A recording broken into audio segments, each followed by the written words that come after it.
Let's start with the numbers. Is 25 million right? I mean, I think 25 million is an extraordinarily conservative number. And it sounds a huge number, but basically, when you start adding up the different people in different programs, you have 32 or 33 million on food stamps at this point. You have about 10 million more who are poor enough for food stamps for various reasons they're not on them. And then you have the near poor, many, many millions of people who are deemed to be too affluent, but on a daily basis, their hours have been cut. They've got all these other expenses like higher gas prices. They just aren't making ends meet. And those are the ones who end up on food pantry lines or food bank lines, or they go to churches for emergency food.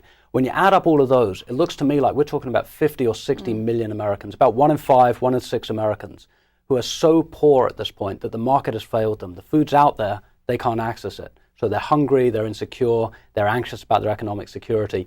It's a startling amount of people. I wrote about hunger, but my book is really not about food. A lot of people ask me, why aren't there more policy suggestions about food in Breadline USA? Because we don't have a food problem in this country. What we have is an income distribution problem. We've had decades in which inequality has gone through the roof.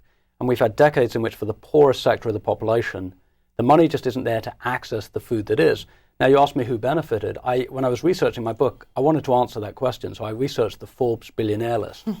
And they publish this wonderful list every year, which looks at the number of people globally and in the United States who have over $1 billion of assets. So last year, just before the financial turmoil presumably cropped their income a bit, there were 499 billionaires in America. And it went down the list how much these billionaires were worth.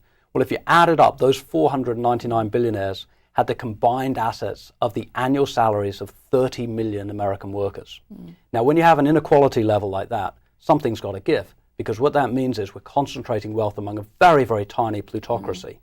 The tax base just isn't there to support a safety net for the rest of us. And that's everything from the tax base not being there for an adequate food stamp system, to it not being there for decent health care, to a decent minimum wage, and all the other things that most social democracies have that act as buffers to prevent hunger during the lean times. And I think that's why we're seeing this epidemic of hunger and food anxiety. It's because of this income inequality.